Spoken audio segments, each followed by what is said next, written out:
I'm 42 years old, and my name is James Carter. Emily, my wife, is 42 as well, and we have been blissfully wed for 20 years. I met Emily in college. Even though we were in the same class, we had never spoken to one another until we connected in a cooking club. I reasoned that because I was living alone, I should at least learn how to cook.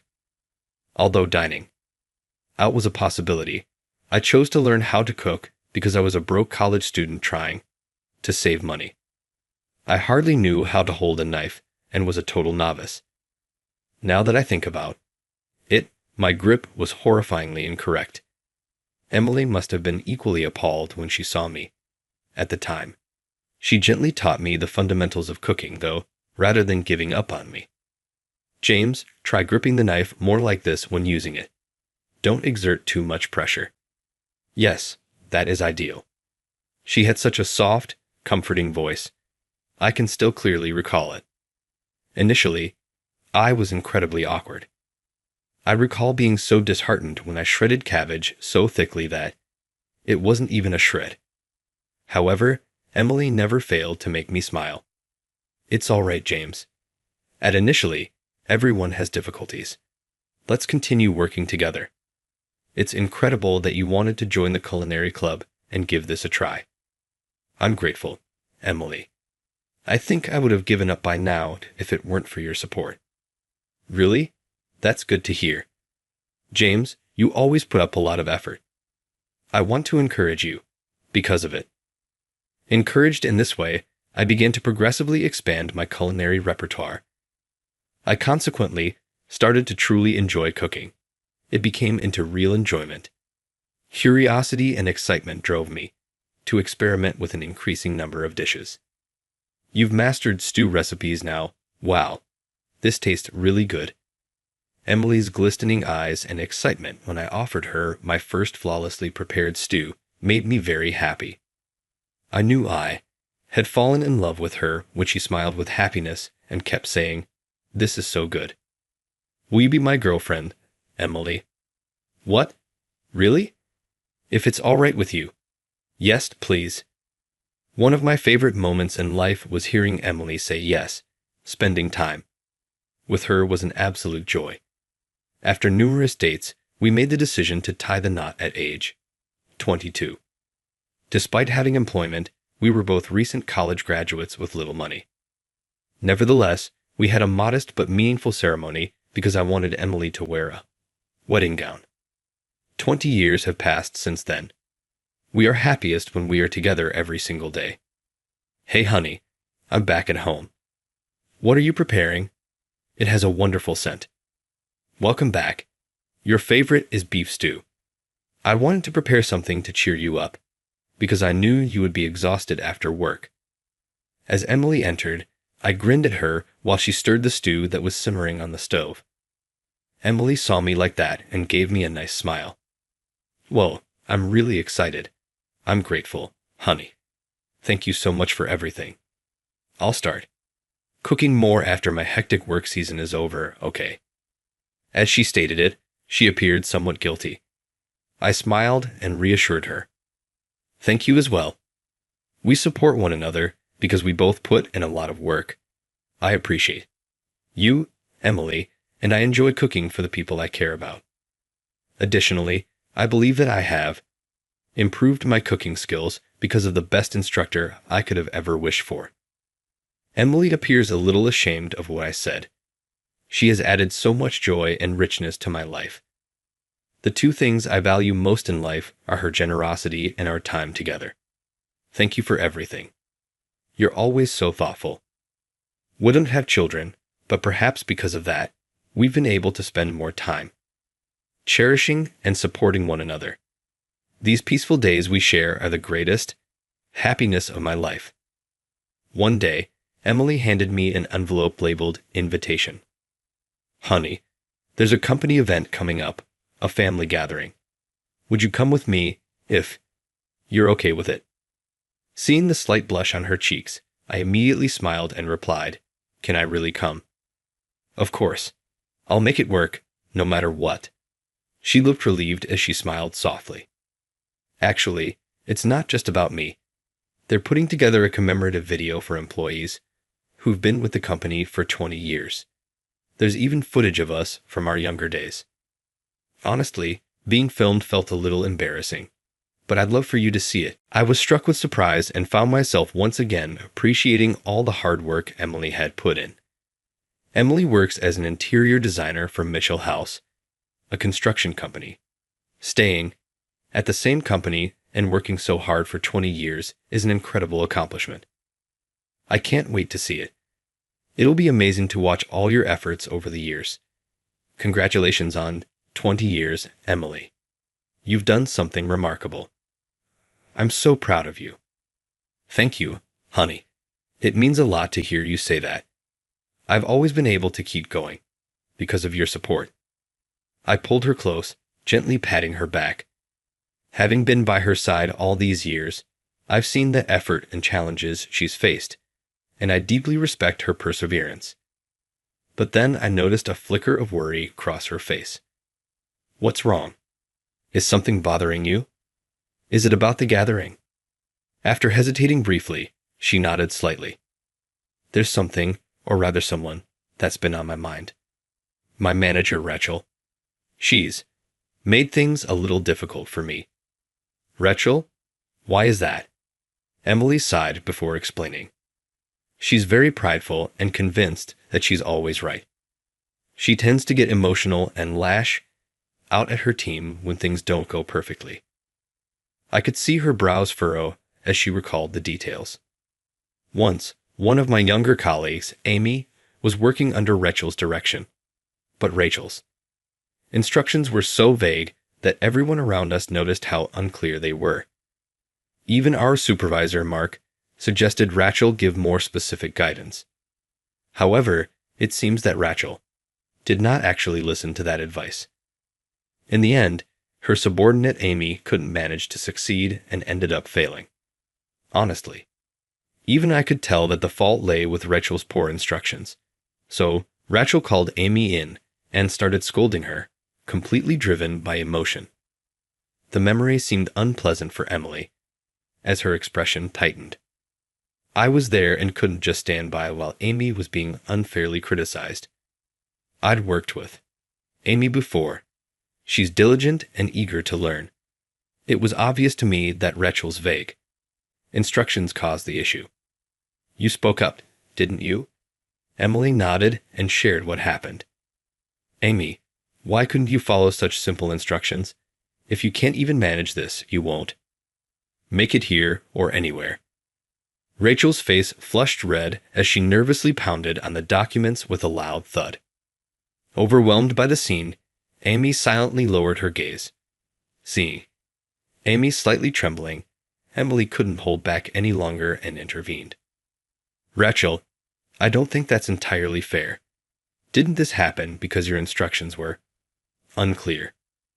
Rachel turned to glare at Emily, stunned. What are you saying? It's the employee's responsibility to understand and execute instructions properly. If Amy failed, it's clearly her fault. How can you even suggest otherwise? Undeterred by Rachel's intimidating attitude, Emily continued speaking while shielding Amy behind her.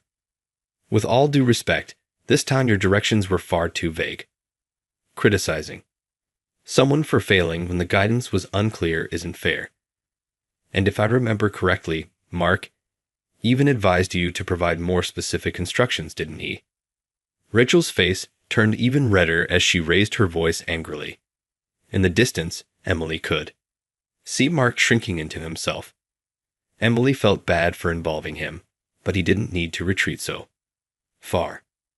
Who do you think you are, talking back to your boss like that? That's completely out of line. It's not about being out of line or not. I'm simply stating the fact that when a subordinate makes a mistake, part of the responsibility lies with their supervisor. Isn't it a leader's job to support their team? Rachel fell silent for a moment, but quickly retorted, I don't need to do that. If my subordinates mess up, that's their problem, not mine. At that point, Emily realized it was hopeless. A person who couldn't admit at a subordinate's mistake might also be their responsibility didn't seem fit for leadership. Whether Emily's words would resonate or not, she decided to stick to the truth. But by doing that, you're only hindering your team's growth. Shouldn't a supervisor work together with their team to achieve better results?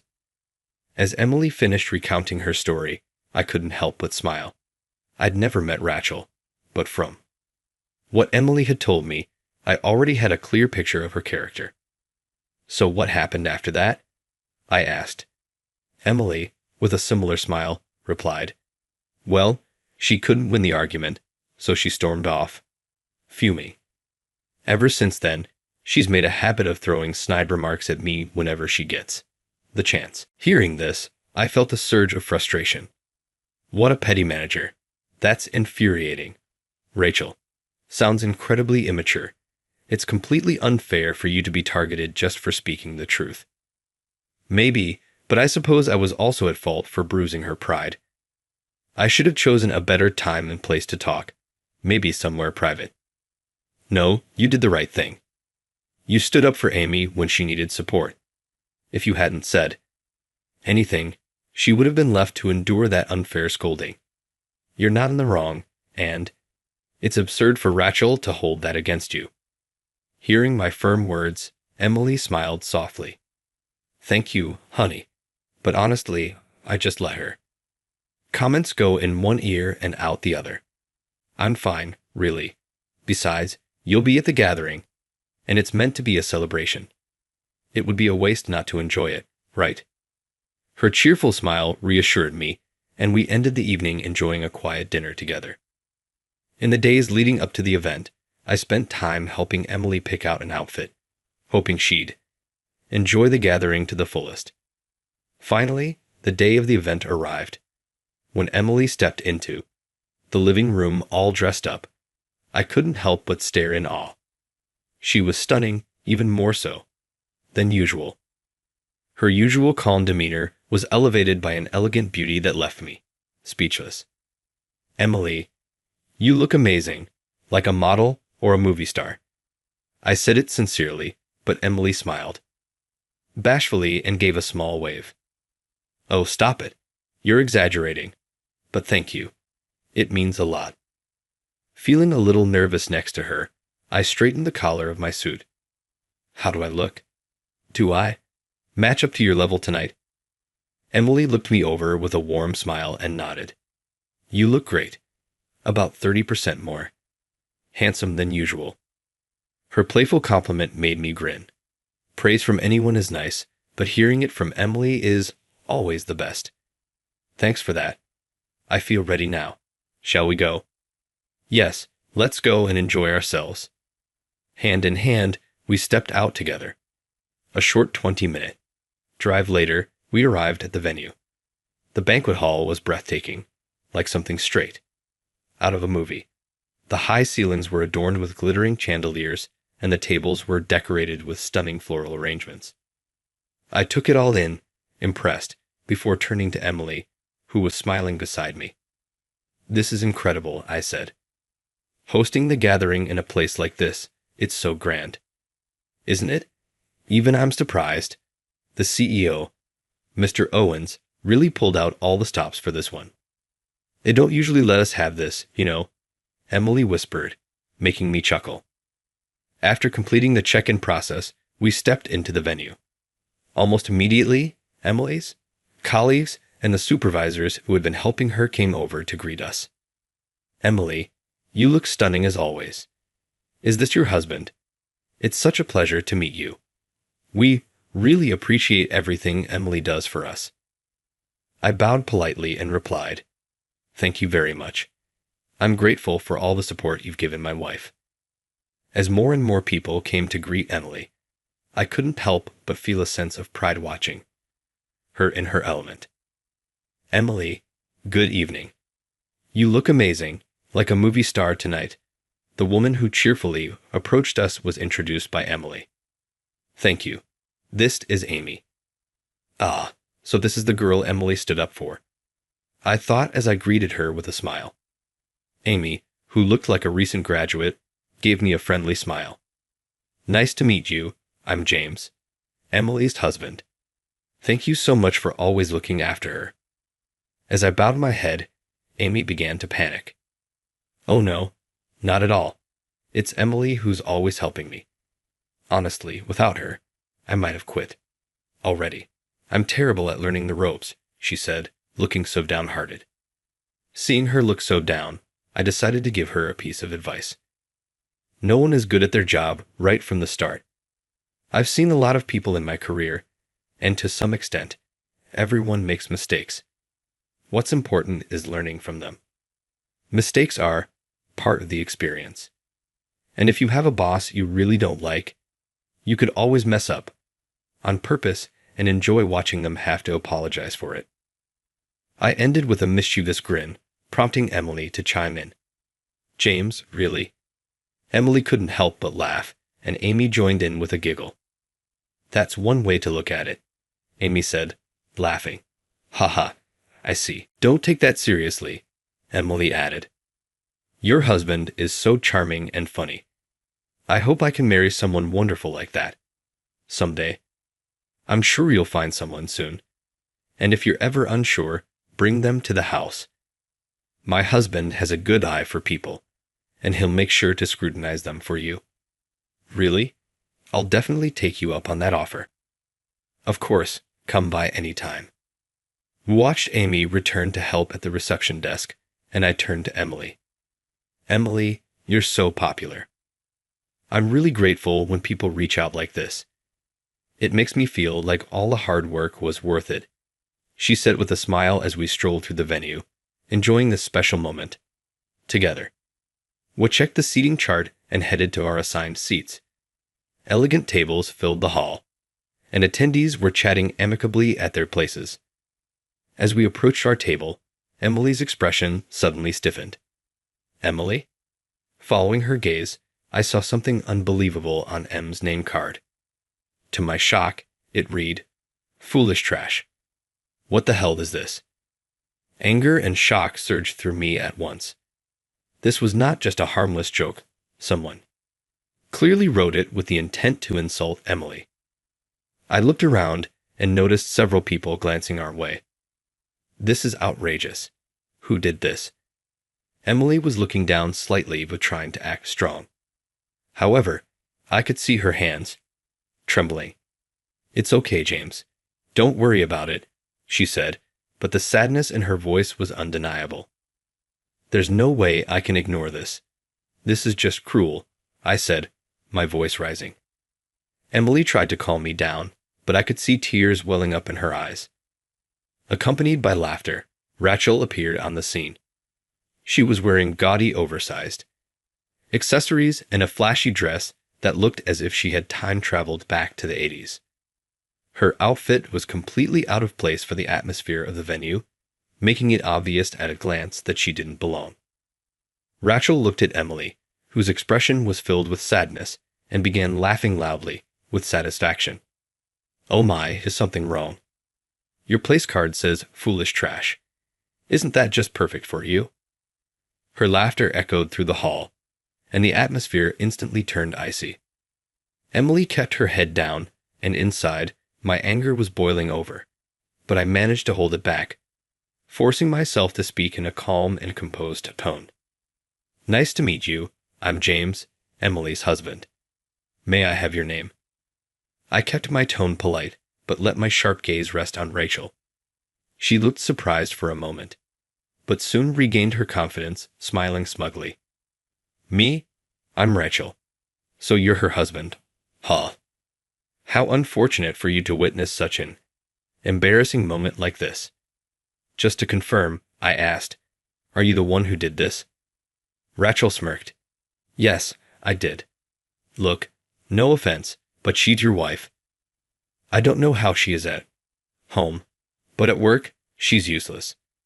Unlike her, I'm successful and hold a respectable position." Rachel laughed loudly, her voice echoing through the room. "I see. I truly envy someone with your level of self-esteem," I said, my voice dripping with sarcasm. Being unable to objectively evaluate oneself can be embarrassing, but you've certainly turned it into a strength. Rachel froze for a moment. As the meaning sank in, her face flushed red with anger. She glared at me, trying to contain her rage, but I wasn't done. You do know it's 2023 now, right? Do you shop at thrift stores specializing in 80s fashion or something?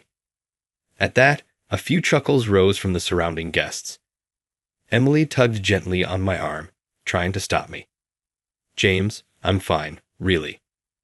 Okay, I said, her voice tinged with worry, but I gave her a reassuring smile. Just give me a moment. I can't stand by when someone insults you.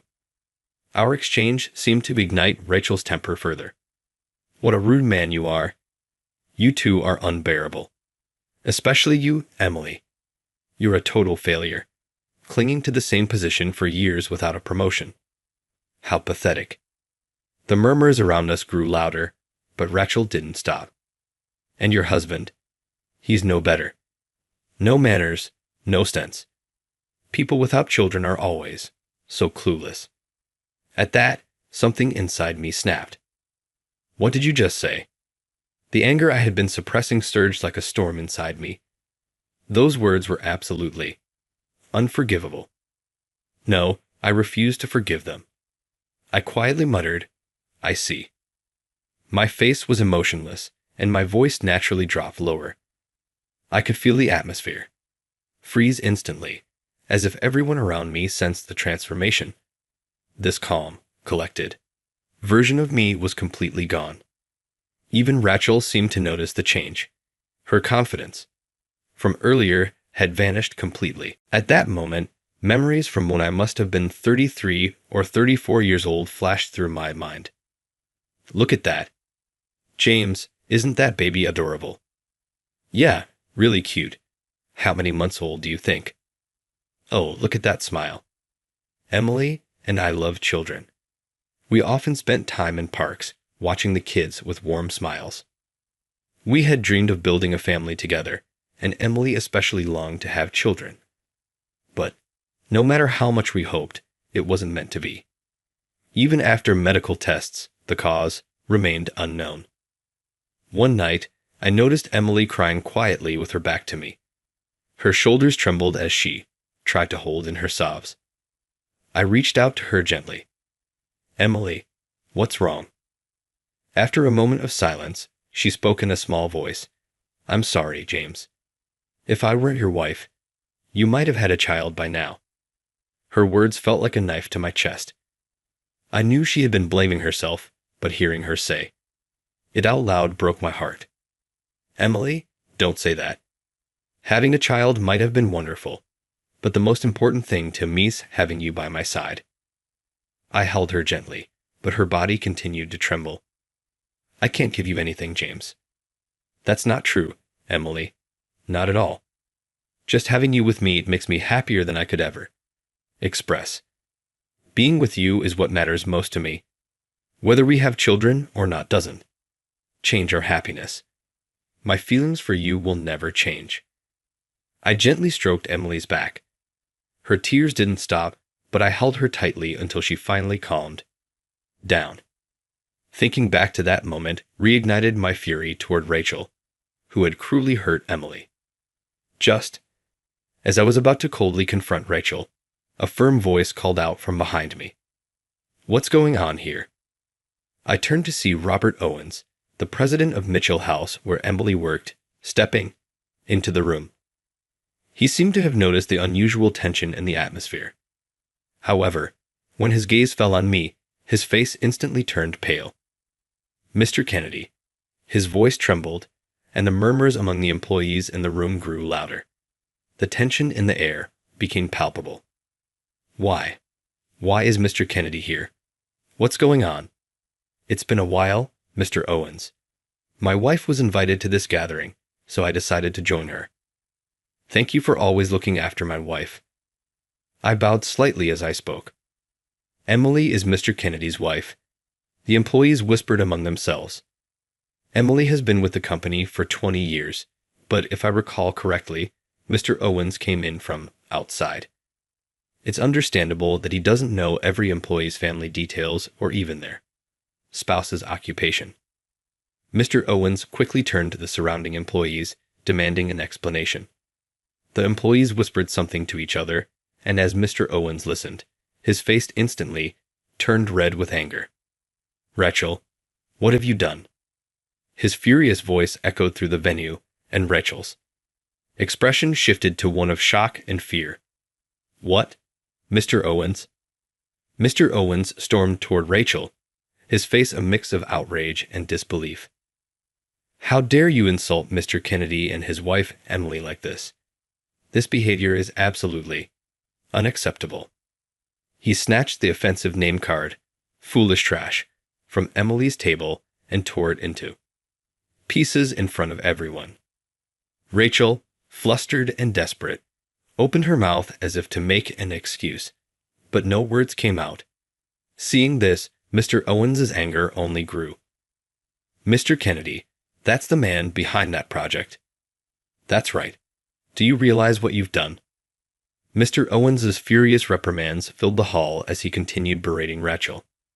Watching, someone angrier than me oddly calmed my own emotions. Taking a quiet breath, I carefully chose my next words. "Mr. Owens, I'll leave things here for now, but let me make one thing very clear. I find this incident deeply regrettable." Hearing this, Mr. Owens hurriedly stepped in front of me and bowed deeply. "Mr. Kennedy, I sincerely apologize. I cannot express how sorry I am for Rachel's disrespectful behavior, but please, I beg you, don't abandon the project. This was a crucial endeavor for our company's future." Yes, what Mr. Owens was talking about was a new concept, a project aimed at launching a brand of newly built homes that embraced the idea of choosing any lifestyle you want. Families with children, couples without kids, those living alone, or even shared housing.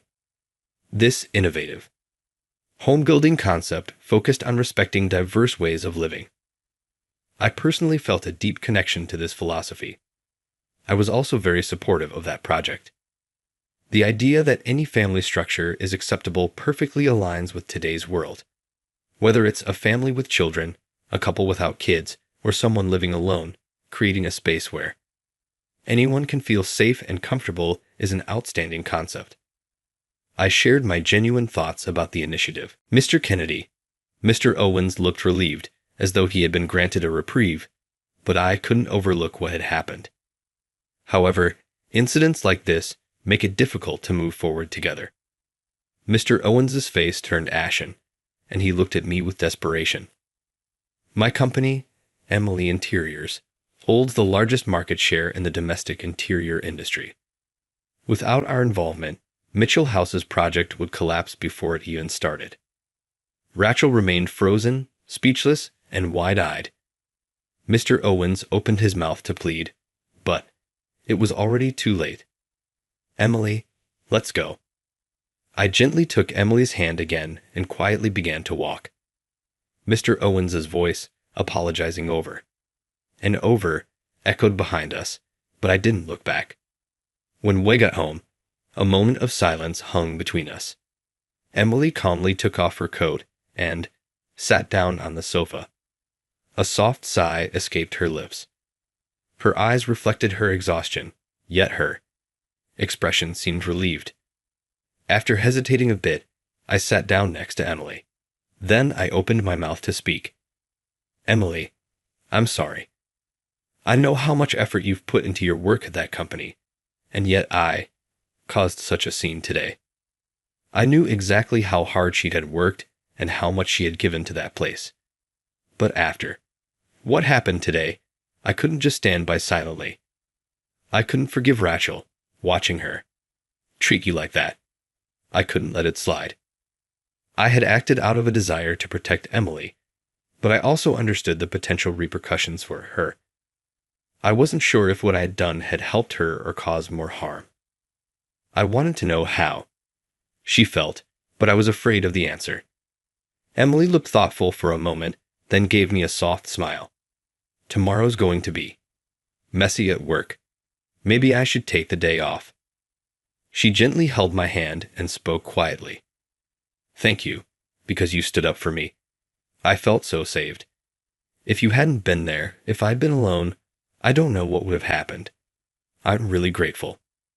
Her words filled me with warmth. Emily was grateful to me for protecting her. That fact was the greatest comfort to me above anything else. "Emily, I'll always protect you, no matter what happens. If anyone tries to hurt you, I won't let them get away with it." She rested her head on my shoulder, looking comforted. "Thank you, James." Her voice was soft, but carried a warmth that reached my heart. We knew we were tired and should rest, but for a while, we simply stayed like that. The next day, I decided to take the day off too. I'm truly grateful to have such an excellent team, including the capable vice president. It's times like these that make me realize how helpful they are. When I told them about what happened yesterday, the usually mild-mannered vice president, Stevens, was absolutely furious and said something heartwarming. "Make sure to pamper your wife properly. Here's your coffee. Thanks." We were enjoying a quiet morning when, around 11 o'clock a.m., the doorbell rang. When I checked the intercom, Mr. Owens was standing there. Emily and I exchanged a glance before opening the door. "Good morning, Mr. Kennedy, Emily. I apologize for the sudden visit, but I needed to apologize in person." Mr. Owens bowed deeply and repeated his apologies several times. We invited him in and offered him a seat on the sofa. Even as he sat, he continued to apologize, looking visibly exhausted. As we listened quietly, I asked what was on my mind. "What happened to Rachel?" Mr. Owens sighed briefly before responding with a serious expression. "She has been held accountable. She's been fired." Emily looked slightly surprised, but I wasn't. From a business perspective, the consequences of my decision to sever ties with Mitchell House were significant. Beyond financial losses, the impact on their reputation and relationships was considerable. In fact, many employees were deeply resentful of Rachel. The one who was most outraged was Amy. She led a group of employees into my office. "This is unacceptable. You must apologize to Emily immediately, and Rachel must be dismissed. If not, I'm resigning." When Emmy said that, more than 20 others followed, submitting their resignation letters on the spot. At the same time, they presented me with a thick file documenting, in detail, everything Rachel had said and done to them over the years. Resignation letters. They went that far. Emily's eyes grew moist, and I gently squeezed her hand. Mr. Owens continued, "After reviewing the documents, there was no justification to keep Rachel at the company. That's why we decided to terminate her." Emily listened, and I could see how deeply moved she was. Her colleagues, led by Amy, had stood up for her. That fact overwhelmed her with emotion, and tears began to stream down her face. Everyone. They did this for me. Through her tears, Emily bowed deeply to Mr. Owens. "Thank you. I'm truly touched by what everyone did for me." Mr. Owens nodded slightly and spoke to Emily. "Our company needs you, not as the life of the president of Emily Interiors, but as the hardworking professional who has been with us since her graduation. Please return to the company. Everyone is waiting for you." He bowed deeply again before leaving. After seeing him off, I returned to the living room. Emily sat on the sofa, closing her eyes and taking a deep breath. "Everyone truly cares about you, Emily," I said as I gently placed a hand on her shoulder. She smiled through her tears. "Yes, I'm so grateful." "You know," Emily hesitated, and I couldn't help but chuckle. She didn't need to look so nervous. "It's about the project, isn't it? You want me to reconsider?" Seeing her tense expression, I decided to be honest. "To be frank, I can't forgive Rachel." "No, that's not right. I won't forgive her, no matter how much she apologizes. But there are so many people at your company who genuinely care about you and stood up for you. That's why I'll support this project, not for the company, but as a way to repay Amy and the others for their loyalty. But there won't be a next time. Emily's face lit up with joy. Really? Thank you. I'm so happy. Emily's genuinely happy expression, although to be honest, there are still parts of my emotions I haven't fully sorted out. Seeing her face like this makes me feel certain that this must be a right choice. I immediately called Mr. Owens to inform him of my decision to support the project. Over the phone, Mr. Owens was overwhelmed with gratitude, tearfully apologizing and thanking me, repeatedly. I made sure to emphasize that this was a one-time exception. By the way, Vice President Stevens laughed at me. Honestly, you devoted husbands are something else, he added with a grin. I mean, you even went as far as naming the company after your wife. Yeah, I'm weak when it comes to Emily. But honestly, it's more about paying back the people who stood by her. Oh, don't worry. We all know how much you adore her, but please stop gushing. It's too much. All right, bye. For some reason, he spoke rapidly and then hung up the phone. I gave a wry smile, thinking I haven't even started bragging yet. James, are you ready to watch it now? Yeah, I'm coming. I headed to the living room when Emily called me. We were about to watch the memorial video. Mr. Owens had brought over a video we hadn't been able to see during the event. It began with a professional-looking opening, clearly created by someone skilled. Wow, look at me. I'm so young. This is a little embarrassing. On the living room TV, Emily's 20-year journey was being displayed, from her younger days to the present. Images of her working hard played one after another, and I couldn't help but smile. There was Emily in her 20s, waving toward the camera, and another of her working intently at her desk. Emily, you've truly worked so hard. I respect you even more now. Emily smiled bashfully, squeezing my hand. Thank you, James. Let's keep supporting each other from now on. I squeezed her hand firmly in return. Of course, I'm looking forward to it. As I watched her image on the screen, I felt a deep sense of gratitude and pride, and we reaffirmed that we will continue to support each other as we move forward together. That is the shape of our marriage,